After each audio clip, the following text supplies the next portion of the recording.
Washington.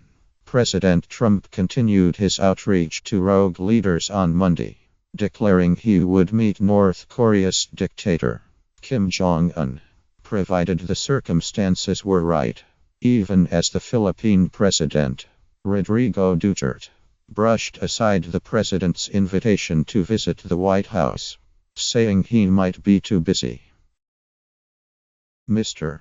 Trump's unorthodox overtures to a nuclear-armed despot who brutally purged his rivals, and an insurgent politician accused of extrajudicial killings of drug suspects, illustrated the president's confidence in his ability to make deals, and his willingness to talk to virtually anyone.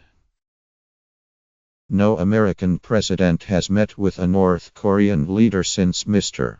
Kim's grandfather Kim Il-sung established a Stalinist state there after the Korean War. However vague and impromptu, Mr. Trump's offer shook up an unsettled situation on the Korean peninsula, which has been alarmed by the prospect of a military clash between the United States and the North.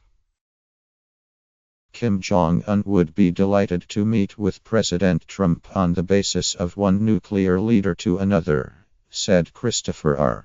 Hill, a career diplomat who was special envoy on North Korea under George W. Bush. If I were Trump, I would pass on that. Mr. Duterte's backhanded response to Mr. Trump, however, also showed the pitfalls of his personal brand of diplomacy. The president had already gotten fierce criticism from human rights groups, embracing a man viewed by many as being responsible the deaths of thousands of people involved in the drug trade. Now he faces being snubbed by Mr. Duterte as well. The most serious risk with this series of uncoordinated and controversial statements is that they undermine the most important currency of U.S. power, the credibility of the president's words, said Evan S. Medeiros, who served as a senior Asia advisor to President Barack Obama. Mr. Trump first broached the idea of sitting down with Mr. Kim during the 2016 presidential campaign.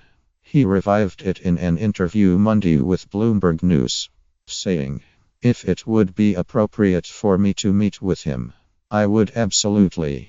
I would be honored to do it." The White House clarified that Mr. Trump would only consider a meeting if the North Korean leader met a series of conditions, starting with a sharp curtailment of his provocative behavior. North Korea carried out its most recent ballistic missile test, which failed only last week. "We want to hold out the possibility. If North Korea were ever serious about completely dismantling its nuclear capability and taking away the threat that they pose both to the region and to us," the press secretary, Sean Spicer, said, "there is always going to be a possibility of that occurring." But he added, "That possibility is not there at this time." For now, the Trump administration is pursuing a more traditional strategy of tightening economic pressure on the North, mainly through its neighbor, China, and backing that up with threat of military action. Mr. Trump said last week that while he wanted to solve the crisis with North Korea through diplomacy, a major conflict was possible. Some experts said Mr.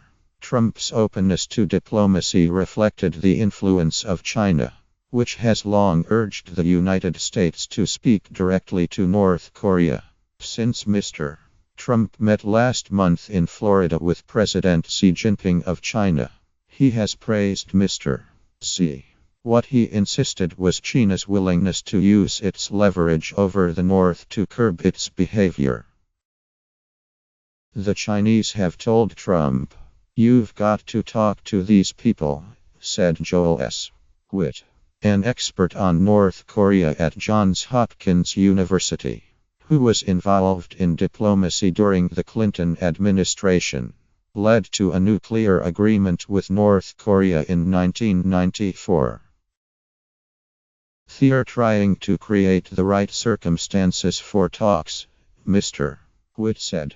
Ramping up the pressure on the Chinese, ramping up the pressure on the North Koreans, and then opening up an escape route.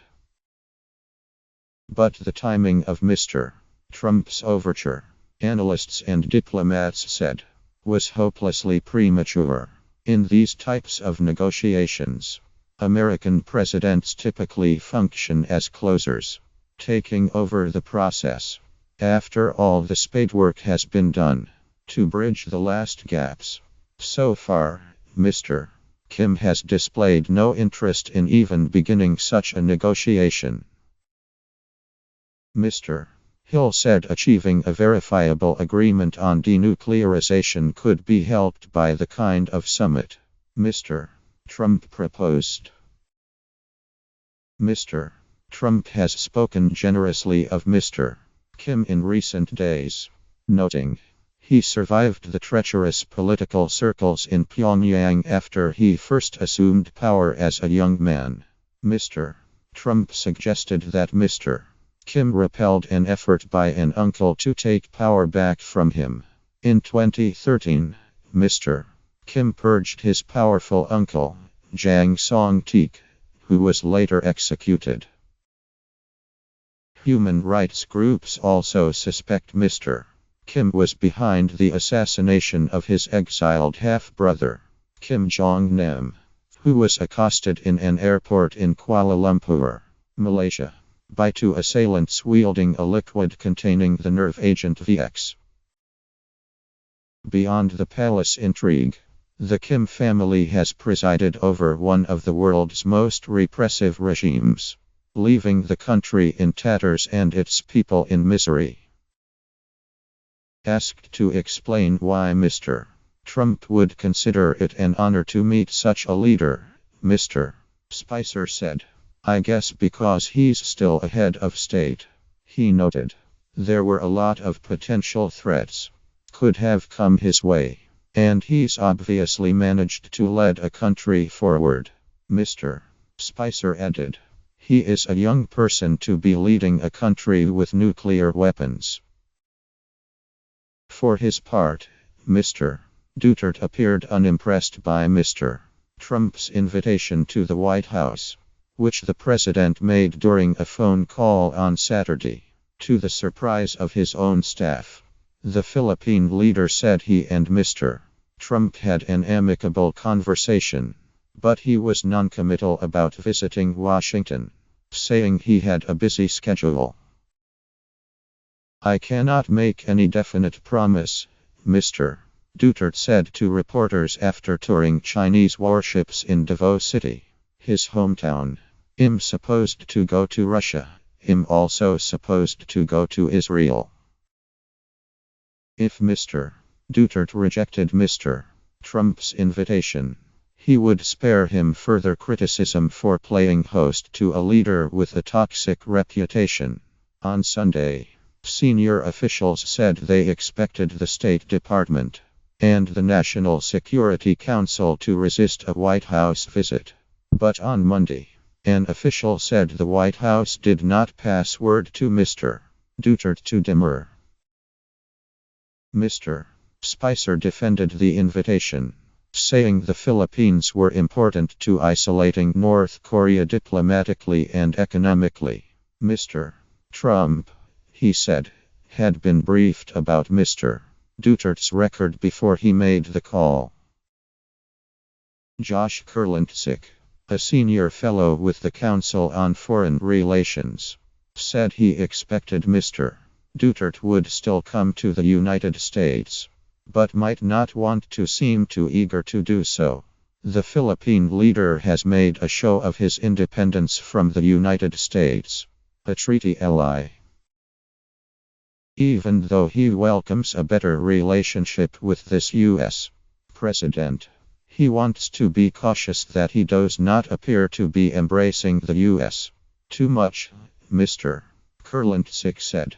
given that he has devoted a fair amount of diplomatic resources to courting China.